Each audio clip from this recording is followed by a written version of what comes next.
Hello, this is Bernhard Ruchti with a new edition of my Tempo Q&A number 1. The question I'm going to talk about is by a user called Mesmora Wubli, and they ask, you mentioned in a video that Melzel was not a whole beater. How is it possible that Czerny, in your own words, one of the most significant pedagogues of the 19th century, would use the metronome in double beat nevertheless? Isn't it weird to think that somebody who obviously wants to preserve the tradition of Beethoven would not make inquiries about how to use the metronome correctly?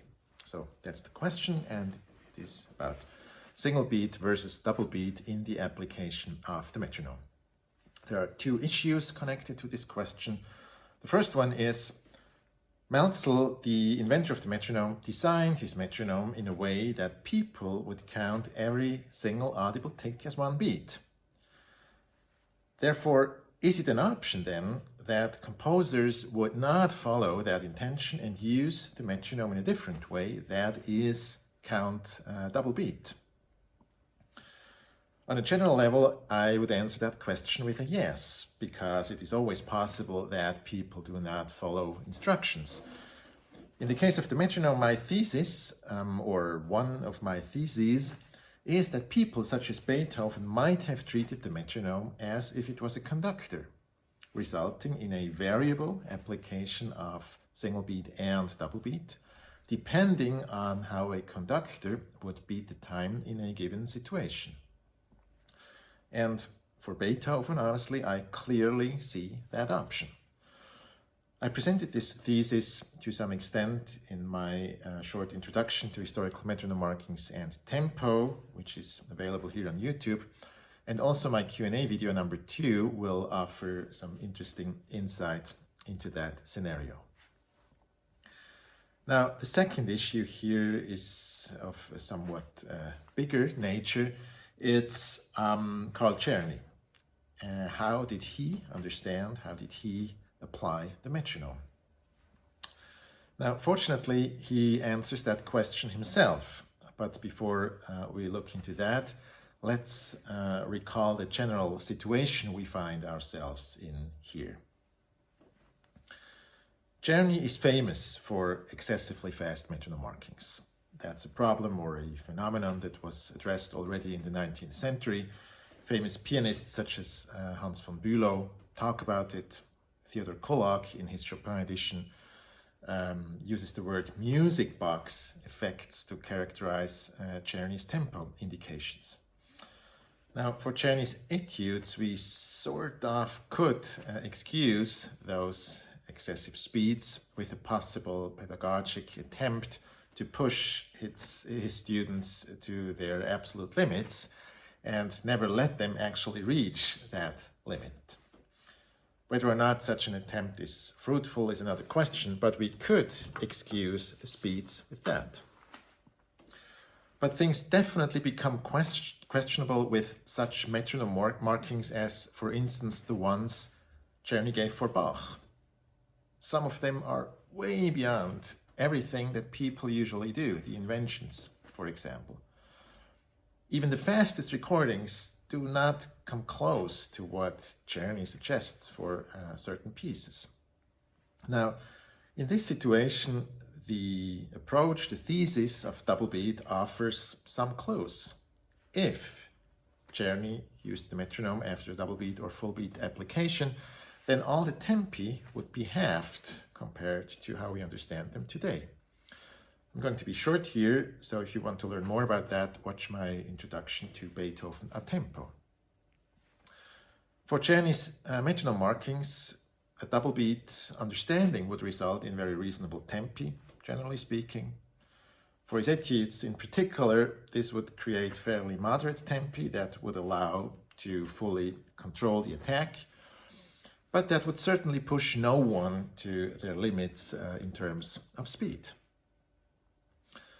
Now, as I said, Czerny himself answers the question about how he applied the metronome. So let's see what he has to say about that. In his piano school, Opus 500, he introduces the metronome and gives an instruction on its application. I quote from the English first edition. It's in volume 3, chapter 7, paragraph 2, and I will put the text in the video description below so that you can actually read the original words. So there he says, when, for example, such an indication occurs as crotchet equals 112, we must slide the nut attached to the perpendicular rod till it exactly corresponds to the number 112 on the graduated triangular scale. Then, leaving the rod free to move, we must play every crotchet, that's in italics, exactly with the audible beats of the metronome. If the indication were quaver equals 112, each quaver would have the same duration. Or if it should be minim equals 112, each minim must be of the same length. That's the end of that quote. So the important sentence here is, we must play every crotchet exactly with the audible beats of the metronome. The audible beats obviously refer to the audible ticks, that is the single movements of the pendulum, as you can see here. So in other words, the crotchet in that example go along with the audible ticks. Therefore, it appears that Czerny was indeed applying the metronome according to single beat counting.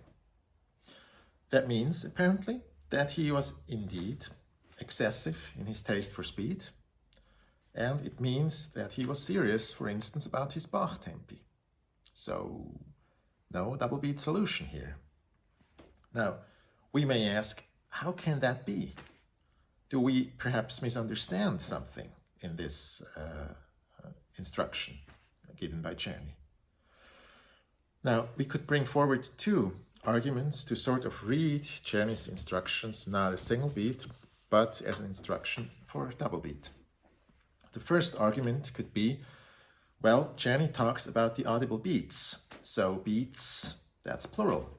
And that could include the option that he actually counted 2 audible beats, plural, as 1 full beat. This is an argument that is brought forward, for instance, by Lorenz Gradient and Wim Winters on their channel Authentic Sounds. And I will put a link to their most recent video on the subject in the video description below. So, is that an option? Once again, the sentence in question is, we must play every crotchet exactly with the audible beats of the metronome. So, as I said, the audible beats refer to the audible ticks, and actually Wim Winters agrees with that. So, we have every crotchet, and we have the audible beats, the audible ticks. Grammatically speaking, both of them are on the same level. Every crotchet is more than 1, and the audible ticks are more than 1. So they correspond to each other. It would make no sense in English to use the singular and say, we must play every crotchet exactly with the audible beat of the metronome. Because you cannot determine a duration by just 1 tick. You always need at least 2 ticks to do that. And if you read Czerny's instructions again, you will see that he indeed uses the word duration here. So you need an initial tick and a final tick to determine a duration. And that's why he uses the plural here. This has nothing to do with the issue of double beat. The plural is here because the singular makes no sense language and grammar-wise, and not because of double beat. So such a conclusion is just not there. Now, the second argument. That could be, well, at Czerny's time, everyone just understood the beat as a full beat, and there was no need for Czerny to explain that more clearly. It was just part of general knowledge. Now, first of all, that is not true. There are clear and unambiguous descriptions of the term beat being a single beat from the same time Czerny's piano school came out. The best example is the famous Schilling Encyclopädie from 1840. So, the exact time when Czerny's piano school was published.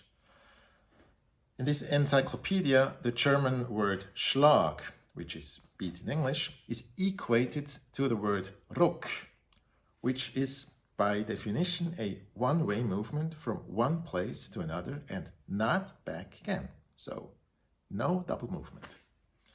Author of this definition is Adolf Bernhard Marx, one of the most influential teachers in the 19th century. I will put that definition in the video description as well, so that you can see for yourself. So, it is not true that double beat was general knowledge at the time when Czerny wrote his piano school. Quite the contrary, actually. But even if it was general knowledge, that is not the point, because everything in this book is general knowledge. It's the sole purpose of this entire piano school to introduce people to the general knowledge of piano playing. If we take a metronome, then we see that the scale is designed in favor of single beat. The numbers on the scale represent the numbers of audible ticks or single beats per minute. That is not a matter of interpretation, that's just how the machine works. And you can absolutely verify that yourself by just observing any metronome. Also, the single beats are emphasized by those loud audible ticks that they produce. Therefore, since the whole design of the metronome is aligned with single beat counting, the chances that somebody intuitively actually counted those single beats as one beat are very big. I'm sure that if you showed the metronome to someone who has no idea about it and asked them to count along to the metronome from 1 to 10, they would count along to the audible ticks and not along to the full beats. So, to think that Czerny had double beat in mind, but would not address such an obvious single beat misunderstanding resulting from the metronome itself, as well as from his description, and that he would just imply that people would not count those audible ticks as one beat, that is undoubtedly a very, very unlikely scenario. So, Czerny used the metronome in single beat then. Once again, what are we going to do about all the questionably fast metronome markings that were named music box effects in the 19th century? How about his Bach? How can this be? Well, that's the ambiguity or even the mystery of the situation. There is no way in denying that. And this actually brings me back to Mr. Godian and Mr. Winters. They claim that Czerny did use the metronome in double beat. As their main argument, they bring forward that double beat is the only way to make sense out of Czerny's metronome markings. And in terms of these metronome markings, they obviously have a point, because these metronome markings are excessively fast, in the case of Bach really to a grotesque degree. They also have a point that the idea of double beat offers clues for that question or that situation. But what you cannot do, in my opinion, and what they do, is to ignore the obviousness of Czerny's instruction to the metronome being a single beat instruction, then pretend that a reinterpretation of that instruction as double beat was a natural thing without any resulting problems in terms of the likelihood of such a scenario. And finally, simply disregard or even deny all the points that speak against a double beat interpretation of Czerny's statement about the metronome. Because if you do that, then your results will not be balanced. In fact, they will be rather biased and will not represent the complexity of the historical facts that we just face, whether we like it or not. So, in conclusion, it seems that we have to live with a certain ambiguity regarding Czerny, and perhaps in the field of tempo in general. And maybe that's not even such a bad thing in the end, because it opens up room for individual solutions. And more importantly, it prevents us from creating a religion out of our research. So, on this more philosophical note, I hope that this was helpful. If you have other questions, let me know in the comment section. Don't forget to subscribe to my channel, and I'll see you soon. Bye-bye.